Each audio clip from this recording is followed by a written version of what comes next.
오늘은 골로새서 1장 1절로부터 8절 말씀으로 누구를 기다리나요? 라는 제목으로 말씀을 함께 나누기를 원합니다.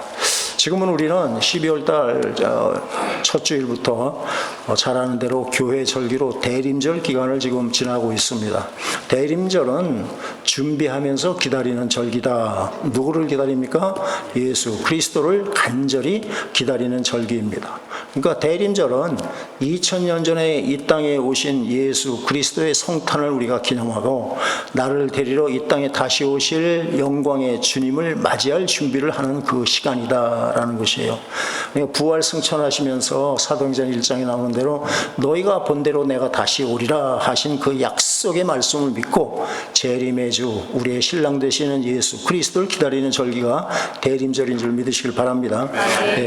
우리의 모든 신앙은 알파와 오메가이신 예수 그리스도로 시작해서 예수 그리스도로 마무리된다라는 것이에요. 성탄절에 맞이하면서 우리에게 가장 중요한 것이 무엇인가? 바로 우리는 예수 그리스도를 아는 일이다. 예수 그리스도에게 사랑을 고백하며 예수 그리스도와 영적인 교제를 기도를 통해서 말씀을 통해서 나누는 것, 아는 일이다라는 것이에요. 그것은 무슨 말이냐? 예수 그리스도가 누구이시며 예수 그리스도께서 우리 죄인들을 위해서 베푸신 은혜가 무엇인가를 깨닫는 절기가 되기를 바랍니다. 성경 66권 중에서도 예수님에 대해서 가장 잘 설명한 책이 골로새서라고들 이야기합니다. 그러니까 골로새서의 주제는 그리스도론 또는 기독론이라고도 말합니다. 그리스도에 대해서 골로새서만큼 깊이 있게 논증하는 책은 없다라고 입을 모아서 이야기를 하고 있습니다. 그러니까 골로새서를 통해서 저와 여러분들이 지금 이번 주와 다음 주에 그리스도가 누구인가를 다시 한번 깨닫기를 원하고 또 그리스도께서 우리를 위해서 베푸신 일들이 무엇인가를 깨닫기를 원합니다. 골로새 교회는 바울이 직접 개척한 교회는 아니다라고 이야기합니다. 그런데 옥에 갇혀있는 바울은 골로새 교회의 지도자와 같은 에바브라를 통해서 골로새 교회 안에 이단들이 역사하고 이단들이 침투했다는 긴급한 보고를 듣습니다. 그래서 그 이단들의 침투에 대비해서 성도들에게 하는 말씀, 그 일들을 바로잡기 위해서 보낸 서신이 바로 골로새서다라고 이야기합니다. 바울이 골로새서를 기록한 동기를 직접 밝히고 있습니다. 골로새서 2장 4절입니다. 오늘은 골로새서만 펴놓으면 여러분들이 마지막 한 절만 찾을 때가 있지 편하게 찾으리라고 믿습니다. 2장 4절 읽겠습니다.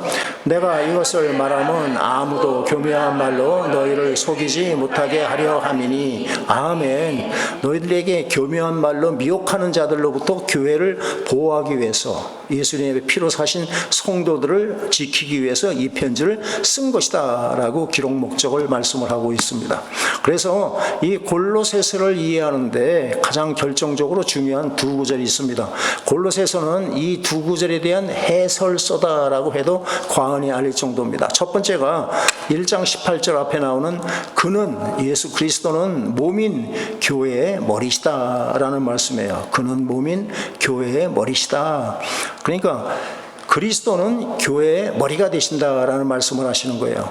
에베소서의 주제가 교회는 그리스도의 몸이라는 그런 교회론을 말씀을 했다라면 골로새서는 그리스도가 교회의 머리가 되시는 그런 그리스도론이라고 말씀드릴 수가 있는 것이에요.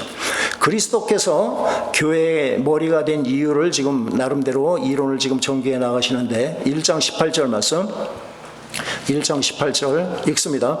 그는 몸인 그리스도이다.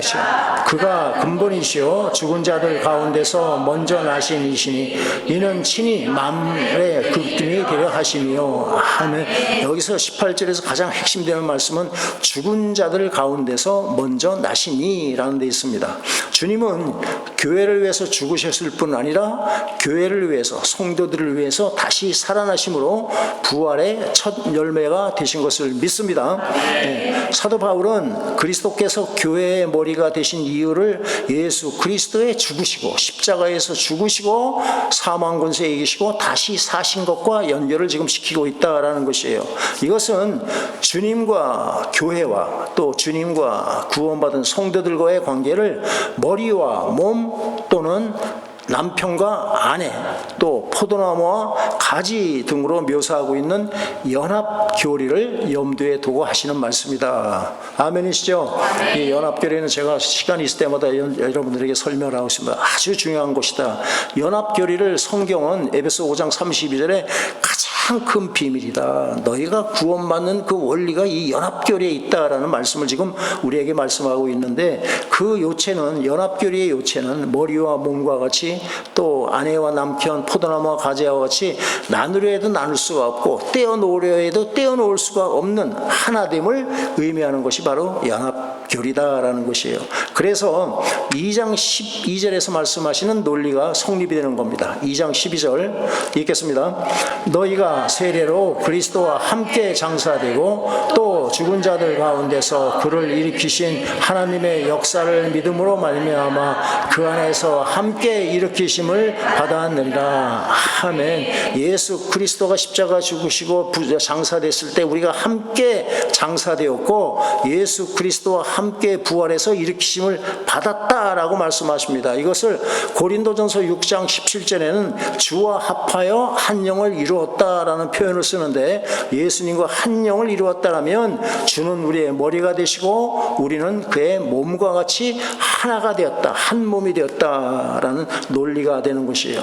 그런데 이 두 번째로 중요한 말씀은 12장 19절 앞쪽에 나오는 머리를 붙들지 아니하는지라 라는 말씀을 우리가 생각을 할 수가 있습니다. 머리를 붙들지 않는 자다. 그러니까 교회의 머리는 예수 그리스도입니다. 예수 그리스도를 안 붙들지 않는 자들, 그러니까 골로새 교회에 침투한 이단들은 한마디로 머리 되시는 예수 그리스도, 다시 말하면 예수님의 죽으심과 부활하심, 다시 살아나신 것을 믿지 않고 다른 비본질적인 것들을 구원의 조건인 양 내세우고 성도들을 미혹시키는 자들이다라는 것을 말씀하고 있습니다. 이런 이단 세력들의 주장을 요약해보면 2장 8절 앞부분에서 누가 철학과 헛된 속임수로 너희를 사로잡을까 주의하라는 말씀에 나타나 있는 대로 십자가 복음, 예수님의 십자가에 죽으시고 부활하셨다는 그 십자가 복음보다는 세상의 철학, 인간의 교훈들을 더 내세웠고, 또 그들은 할례라는 어떤 의식, 또 절기나 초하루나 이 안식일을 지키는 것들을 더 중요시하는 등 그림자에 불과한 일들을 더 지켜야 한다라고 주장했다. 그리고 마지막으로 천사 숭배와 같은 이런 신비주의를 내세우는 자들, 그들이 바로 이단이다라고 지금 말씀을 하고 있는 것입니다. 2장 23절 읽습니다. 이런 것들은 자의적 숭배와 겸손과 몸을 괴롭게 하는 데는 지혜 있는 모양이나 오직 육체에 따르는 것을 금하는 데는 조금 더 유혹이 없느니라. 아멘. 이 말씀도 그리고 저도 이해가 잘 안 되는 말씀이었는데, 이 세번역을 보니까 이렇게 표현이 됐습니다. 이런 것들은, 그러니까 할례나 절기나 초하루나 안식일을 지키는 이런 것들은 꾸며낸 인위적인 경건과 겸손과 몸을 학대하는 데는 지혜를 나타내 보이지만 육체의 욕망을 억제하는 데는 아무런 유익이 없습니다 라고 세번역은 이렇게 우리에게 좀 쉽게 번역을 하고 있습니다. 무슨 말씀입니까? 이단들의 그 모습은 외형적으로 볼 때는 일견 경건한 것처럼 보이지만 실제로 예수 그리스도로 말미암아 구원받는 구원과는 아무런 상관도 없는 사람들에게 보이려고 하는 인간적인 행위에 지나지 않는다라는 말씀을 지금 하고 있는 것이에요. 즉 이단의 가르침은 인간에게 아무런 유익도 끼치지 못하는 헛된 것에 불과하다라는 말씀을 지금 하고 계십니다. 그렇다면 교회의 머리를 붙든다는 것, 교회의 머리 대신 예수 그리스도를 붙든다는 것이 구체적으로 무엇을 말하는가? 그것은 두 가지로 말씀드릴 수 있는데, 첫째는 바로 머리 되시는 예수 그리스도께서 누구신가를 우리가 아는 것이고, 두 번째는 머리 되시는 예수 그리스도가 무엇을 해 주셨는가, 행하신 일들을 우리는 이해하고 깨달아야 된다라는 것이에요. 첫 번째로 예수 그리스도가 누구신가를 골로새서는 아주 구체적으로 말씀하고 있습니다. 믿습니다. 예수님께서도 친히 가이사랴 빌립보 지방에 제자들과 함께 갔을 때 그들에게 묻습니다. 너희는 나를 누구라 하느냐? 모든 크리스천들은 이 질문에 대한 바른 신앙 고백이 있어야 한다. 이 신앙 고백이 위해 내 교회를 세우리라 라고 예수님이 분명히 말씀을 하신 줄 저는 믿습니다. 그래서 우리는 예배 때마다 새벽 예배도 마찬가지고 주일 예배도 마찬가지고 사도신경으로 우리의 신앙을 하나님께 고백하는 시간을 갖는 것이에요. 주는 그리스도시요 살아계신 하나님의 아들이시다라는 베드로의 고백도 우리의 고백이 되리라고 믿습니다. 그러니까 교회의 머리 되시는 그리스도는 1장 15절에서 그는 보이지 아니하는 하나님의 형상이다. 하나님은 영이시기 때문에 우리는 볼 수가 없다. 그런데 그 보이지 아니하는 하나님의 형상이 바로 예수 그리스도시다. 빌립보서의 표현을 따르면 빌립보서 2장 6절에 그는 근본 하나님의 본체가 되신다. 아멘. 하나님의 본체다. 그분이 하나님이시다를 지금 말씀하시는 거예요. 요한복음에서 뭐라고 그러십니까? 1장 1절에 태초에 말씀이 계시니라 이 말씀이 하나님과 함께 계셨으니 곧 이 말씀이 누구시라? 하나님이시라 라고 말씀을 하고 계시는 것입니다. 그러니까 더 나가서 더 증거를 대면 히브리서에서는 1장 3절에 이는 하나님의 영광의 광채시요 그 본체의 형상이시라. 한마디로 예수 그리스도는 하나님이시다를 성경은 우리에게 증거하고 있는 줄 깨달으시길 바랍니다. 예수님은 하나님이십니다. 다른 생각들 하지 마십시오. 육신을 입고 왔다고 인간으로 잘못 생각하든지 뭐 마리아에서 났다고 하는 이단 개설들에 넘어가지 마시고 간단합니다. 예수님은 하나님이시다. 근데 하나님이신데 또 구체적으로 어떤 하나님이시냐? 1장 16절에서 보면 만물이 그에게서 창조되었다라는 말씀을 하고 계세요. 그러니까 예수님은 창조주 하나님이시다. 아멘. 그것이 요한복음 1장 3절에서는 만물이 그로 말미암아 지은 바 되었다. 그리고 지은 것이 하나도 그가 없이는 된 것이 없다라고 확정적으로 우리에게 창조주 하나님인 것을 말씀을 하십니다. 또한 히브리서 1장 2절에서도 그로 말미암아 모든 세계를 지으셨다. 하나님 예수님께서 직접 세계를 지으셨다. 그러니까 교회의 머리 되시는 예수 그리스도는 천지 만물을 지으신 창조주 하나님이시다라는 것이 우리가 흔들리지 않는 신앙 고백이 되어야 하리라고 저는 믿습니다. 두 번째 우리가 알아야 할 것이 그분이 그러면 과연 저와 여러분들을 위해서 어떤 일을 해주셨는가? 1장 20절을 보십시다. 1장 20절 읽겠습니다. 그의 십자가의 피로 화평을 이루사 만물 곧 땅에 있는 것들이나 하늘에 있는 것들을 그로 말미암아 자기와 화목하게 되기를 기뻐하심이라. 아멘. 그러니까 창조주 하나님께서 십자가에 달려 죽으심으로 하나님과 우리 죄인인 우리가 화평을 누리게 되었다. 할렐루야. 그것이 바로 로마서 5장 우리가 토요일 날마다 새벽 때 공부했던 로마서 5장 1절 말씀도 그것은 예수 그리스도로 말미암아 하나님과 화평하게 되었다 말씀을 하고 계십니다. 그러니까 우리의 화목제물이 되어주시기 위해서 예수님께서 십자가에 달려 죽으셨다라고 말씀하시는 거예요. 그래서 1장 22절에서도 그의 육체의 죽음으로 말미암아 화목하게 해주셨다라는 말씀을 재차 강조하고 계신다. 그럼 누가 그렇게 해주셨느냐? 우리를 하나님과 감히 하나님 앞에 나가면 우리는 죽을 수밖에 없는 죄인인데 어떻게 해서 그런 일을 화목하게 하나님 앞에 나아갈 수 있게 해주셨느냐? 바로 그 일을 하신 분이 창조주이신 하나님, 그러니까 예수 그리스도께서 우리의 화목제물이 되어주셨다. 예수님을 제물로 기뻐 받으시고 우리를 받아주셨다라는 말씀을 하시는 것이에요. 누구를 위해서 그렇게 해주셨다고 말씀하는가? 그럼 너희는 누구냐? 1장 21절에 전에 악한 행실로 멀리 떠나 마음으로 원수가 되었던 너희라고 우리를 얘기하고 있습니다. 여기 너희라는 것에는 한 사람도 예의가 없습니다. 육신을 가지고 살아가는 모두가 여기에 해당되는 사람이다. 하나님 말만 해도 듣기 싫어하고 미워하고 안색이 변했던 우리들, 바로 그들이 바로 마음으로 하나님과 원수되어서 살았던 자들이다. 그런 우리를 위해서 하나님은 당신의 아들을 화목제물로 내어주신 것이다 라고 말씀하고 있습니다. 우리가 이 진리의 말씀을 믿고 감사하며 주님을 기다리는 것이 우리가 교회의 머리 되시는 예수 그리스도를 붙잡는 것이다. 아멘이십니다. 다시 강조하지만 복음의 핵심은 예수님의 십자가의 죽으심에 있습니다. 십자가의 죽으심, 그리스도께서 우리를 대신하여 죽어주심으로 말미암아 대속, 우리를 대신하여서 죄값을 치러주시는 대속, 또 칭의, 예수 그리스도로 말미암아 우리를 의롭다 인정하시는 칭의를 가능하게 해주셨다. 그리고 그렇게 대속과 칭의를 해주신 목적은 바로 하나님과의 화목에 있다. 화목함으로 우리는 하나님 앞에 나가 하나님께 예배드릴 수가 있고 하나님께서 베풀어 주시는 은혜를 우리가 받아 누릴 수 있다라는 것입니다.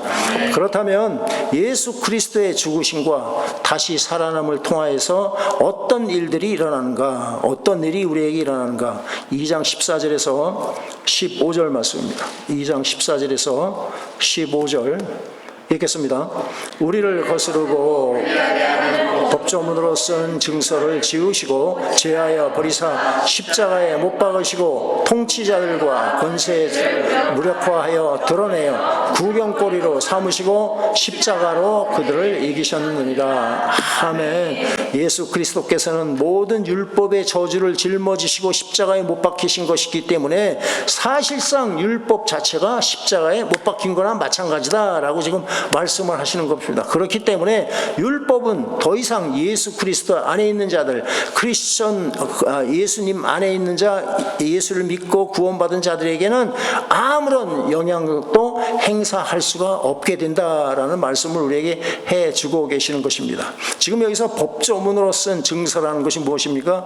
이것은 노비문서와 같은 것입니다. 죗값에 팔려간 노비문서와 같은 것이다. 그러니까 노비문서를 어떻게 하셨다고 말씀하십니까? 지우시고 제하여 버리시고 십자가에 못 박으셨다라고 말씀합니다. 철저하게, 그리고 영원토록 제거시켜 버렸다라는 말씀을 하고 있는 것이에요. 이것은 율법 아래에 있던 저와 여러분들이 영원한 자유자가 되었음을 의미하는 걸로 믿으시길 바랍니다. 그럼에도 불구하고서 그런 은혜를 베풀어 주셨는데도 그걸 받아 누리지 못하는 2장 20절 말씀 보니까 너희가 세상의 초등 학문에서 그리스도와 함께 죽었거든 어찌하여 세상에 사는 것과 같이 규례에 순종하느냐라고 엄하게 지금 책망을 하고 있는 것이에요. 성도들이라면 그리스도 안에서 그리스도와 함께 십자가에서 세상에 대하여는 죽고 의에 대해서는 살아난 자들이다라고 로마서에서는 우리에게 말씀을 하십니다. 따라서 성도들은 세상에 속한 자도 더 이상 아니고 세상의 초등학문의 지배 아래 있는 자들도 아니다. 초등학문에서는 벗어난 자들이다 라고 말씀을 하는 것이에요. 그런데도 여전히 거짓 교사들의 그 미혹에 빠져서 율법의 규례에 매이고 천사 숭배에 빠진다는 것은 하늘에 속한 하나님의 백성으로서의 그 신분을 망각한 아주 어리석은, 아주 스토핏한 일이다라는 것을 지금 말씀을 하고 계십니다. 2장 16절 17절 16절 17절 읽습니다. 그러므로 먹고 마시는 것과 절기나 초하루나 안식일을 이유로 누구든지 너희를 비판하지 못하게 하라. 이것들은 장래일의 그림자이나 몸은 그리스도의 것이니라.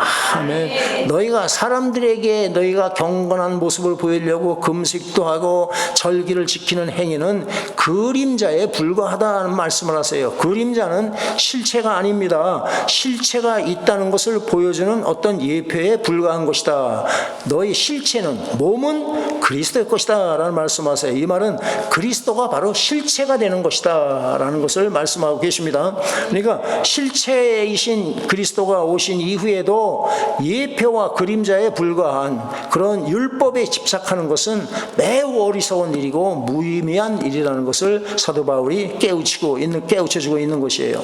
그러니까 구약 성경에서 그림자라는 표현으로 또 모형, 예표라는 등으로 이렇게 보여주셨던 것이 1장 16절에 뭐라고 그럽니까? 이 비밀은 만세와 만대로부터 감춰졌던 것인데 이제는 그의 성도들에게 나타났다. 아멘. 지금까지 구약에서는 그림자로 예표로 이렇게 모형으로 보여줬지만 이제는 성도들에게 만대로부터 구약시대에 감춰졌던 창세 이래로 감춰졌던 일들이 이제는 성도들에게 밝히 나타내 보이신다. 그러니까 구약 성경에 나타난 법조문들은 이제는 밝히 드러나는 복음의 빛에 의해서 조명되고 해석되어야만 한다라고 말씀을 하고 있는 것입니다. 즉 예수 그리스도에 의해서 실체가 확연하게 밝히 나타났다. 모든 답은 예수 그리스도 안에 있다라는 말씀을 하고 있습니다.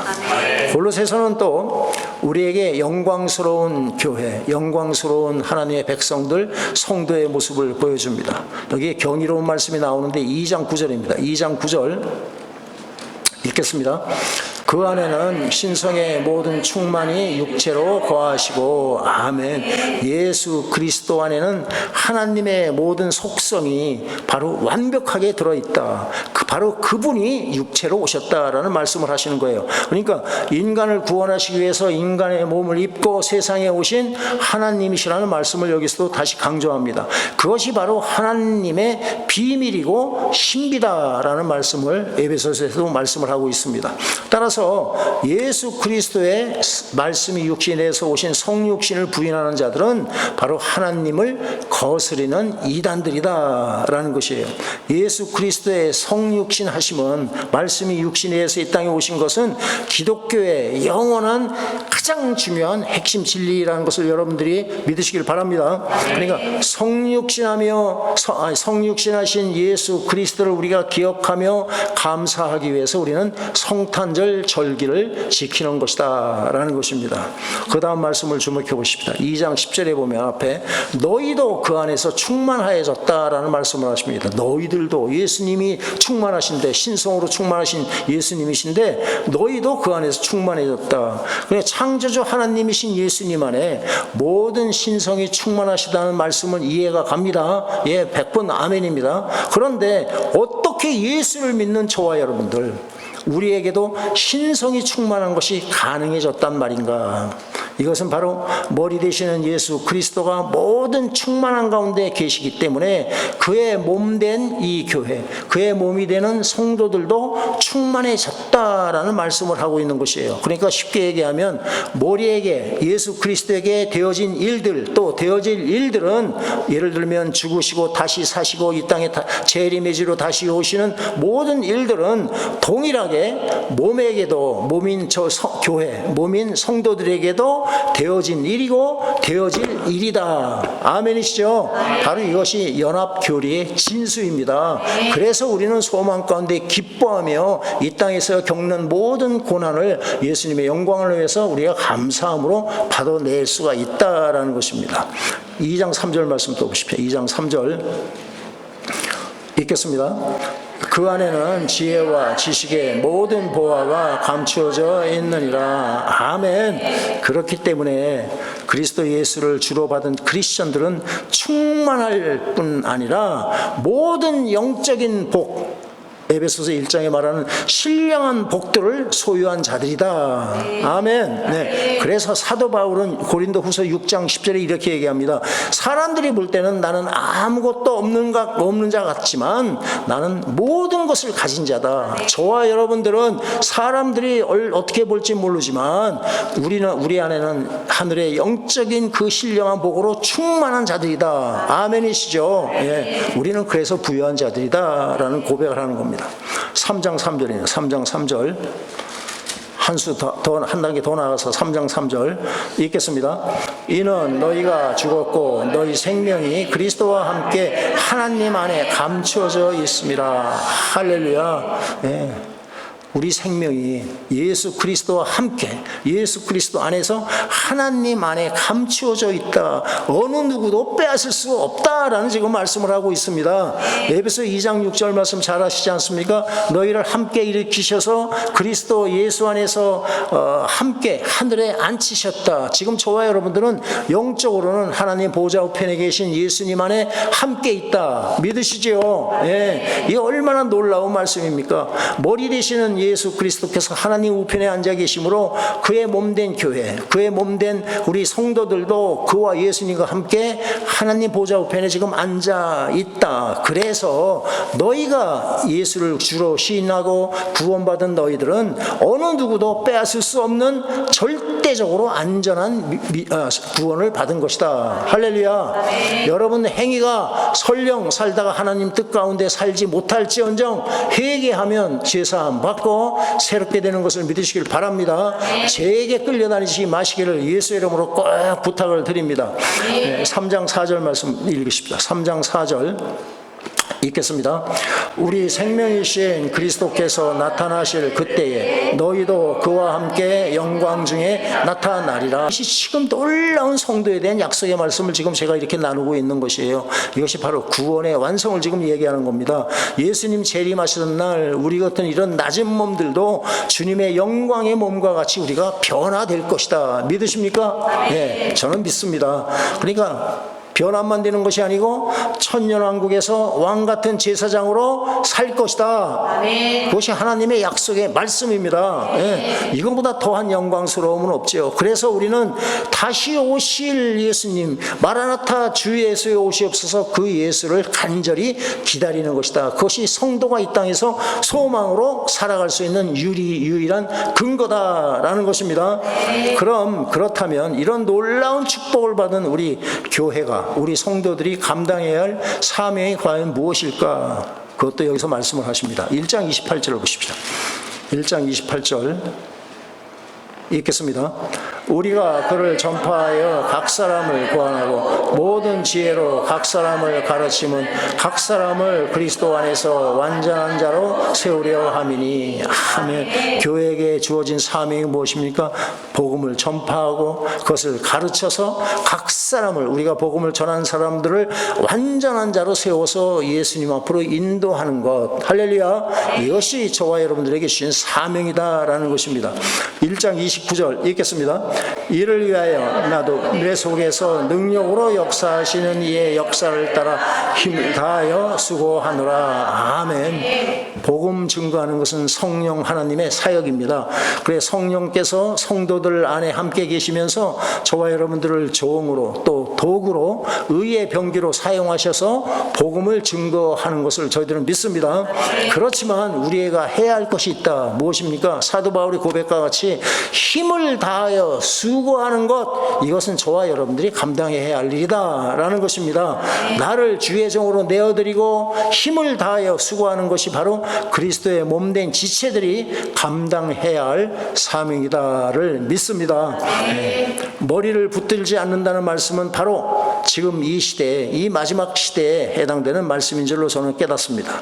십자가의 도를 미련한 것으로 여긴다.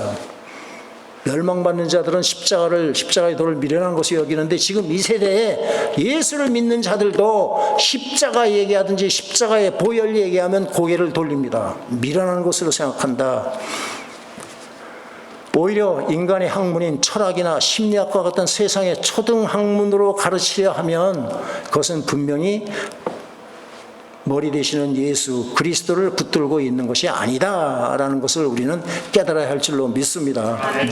강대상에서 예수 그리스도와 그의 십자가에 못 박힌 것보다 이 땅에서 눈에 보이는 축복을 더 많이 말한다라고 하면 그것은 변명할 여지가 없이 머리를 붙들고 있는 것이 아니다, 예수 그리스도를 믿는 것이 아니다라고 우리는 자신 있게 얘기할 수 있습니다. 또한 기사와 이적과 어떤 병고침 등을 우리의 대속의 교리나 칭의 교리보다 더 강조하고 있다면 그건 역시 머리를 붙들고 있는 것이 아니다. 이해가 되시죠? 네. 마지막 때가 되면 예수를 믿는 자들이 하나님의 말씀을 받아먹고 순종하려 하지 않고 자신들 입맛에 맞는 이런 달콤한 이야기만 듣기 원하는 것이 교회의 현상이다를 우리에게 지금 성경은 여러 곳에서 말씀을 하고 있다라는 것이에요. 한 군데만 찾습시다. 디모데후서 4장 3절과 4절입니다. 지금의 때가 어떤 때인가를 한번 보십시오. 여러분들이 유튜브를 보시면서 설교 말씀 듣고 은혜 받는다, 은혜 받는다. 그 은혜 받는 것이 진정으로 예수 그리스도의 머리를 붙잡는 것인지, 아니면 내 귀가 듣기 원하는 것을 들어가면서 위로받았다고 하고 뭐 은혜 받았다고 착각하는 것이 아닌지 여러분들이 깨달을 수 있기를 바랍니다. 디모데후서 4장 3절 4절 읽겠습니다. 때가 이르리니 사람이 바른 교훈을 받지 아니하며 귀가 가려워서 자기의 사욕을 따를 스승을 많이 두고 또 그 귀를 진리에서 돌이켜 허탄한 이야기를 따르리라. 아멘. 예, 자기 귀가 가려우니까 귀 좀 이렇게 시원하게 해줄 스승을 찾아서 지 욕심 채우느라고 따라다니고 허탄한 이야기들을 따라다닌다. 이것이 마지막 때 나타난 현상이다라는 것입니다. 그래서 사도 베드로는 베드로전서 4장 7절에 만물의 마지막이 가까이 왔으니 그러므로 너희는 정신을 차리고 근신하며 기도하라 라고 말씀을 하고 있습니다. 기도하지 않으면 너희들은 이단 사슬의 그 달콤한 말에 넘어갈 수밖에 없다라는 말씀을 하고 있는 것입니다. 그래서 우리가 살고 있는 지금 이 시대에 어느 때보다도 정신을 차려야 할 그런 혼란스러운 때라는 것을 여러분들이 깨달을 수 있기를 바랍니다. 그래서 우리는 머리 되시는 예수 그리스도를 꽉 붙잡고 살아가야 한다. 그것만이 우리가 정말 실족하지 않고 우리가 믿음에서 떨어지지 않고 구원받고 영원한 하나님 나라에서 영원토록 주님과 함께 살아가는 방법이다. 그리고 우리는 성숙한 크리스천이 되기 위해서 예수 알기에 힘써야 할 줄로 믿습니다. 네, 뭐 성경 좀 몇 번 읽었다고 자랑하지 마시고 그것은 자랑이 될 것이 아닙니다. 과연 여러분 심령 속에서 하나님의 말씀이 얼마나 영적인 능력으로 역사하는지를 여러분들은 아실 거란 말이죠. 그리고 내가 아는 예수를 전파하고 가르치고 자랑해야 할 줄로 저는 믿습니다. 저는 정말 우리 교회의 영적인 그런 하나님의 쓰임을 받을 수도 있다는 그런 소망 가운데 기도의 마중물이 되는 그런 목사가 되기를 소망합니다. 우리 젊은이들이 정말 하나님이 원하실 때, 부르실 때, 찾을 때 내가 여기 있나이다 하고 나가서 하나님께 삶을 드리는 그런 우리 젊은이들이 되기를 저는 기도하고 있습니다. 네. 여러분들, 내가 예수를 전파하고 내가 예수를 자랑할 때 내 안에 성령으로 충만하게 됩니다. 오늘 설교가 여러분들은 딱딱하지요. 굉장히 딱딱하지요. 많은 이 설교를 하는 저는 심령이 기쁩니다. 왜? 예수 얘기하니까요. 십자가 얘기하니까요. 여러분들도 똑같은 은혜를 한번 누릴 수 있기를 바랍니다. 내 안에 예수님이 함께 한다는 것을 믿고 감사하면서 우리는 항상 소망 가운데 기뻐하며 살아가야 할 줄로 믿습니다. 예수만 의지하고 살아간다면 우리를 사랑하시는 이로 말미암아 넉넉히 우리는 세상을 이기게 될 줄로 믿습니다. 또한 모든 것이 합력하여 선을 이루시는 하나님의 사랑이 우리를 예수 그리스도의 영원한 나라에 들어가게 하실 것을 우리는 믿습니다. 아무쪼록 이 대림절 절기를 보내시면서 창조주가 되시고 구원의 주가 되시고 우리의 주인이시며 우리의 왕이 되시는 예수 그리스도 아는 일에 힘쓰시기를 예수님의 이름으로 부탁을 드리겠습니다. 우리 선한 목자교회 성도 모두가 다 에베소 4장 13절 말씀과 같이 하나님의 아들을 믿는 것과 아는 것에 하나가 되어야 합니다. 어느 사람은 어린 갓난아이가 있고 어느 사람은 장성한 자가 되고 이러질 말고 다 같이 하나가 되어서 예수 아는 일에 힘쓸 때 우리는 그리스도의 장성한 분량이 충만한 데까지 자라고 또한 하나님의 쓰임받을 수 있는 복된 삶을 살다가 주님이 오시면 우리도 하나님 나라에서 영원한 삶을 살기를 예수의 이름으로 축원드리겠습니다. 우리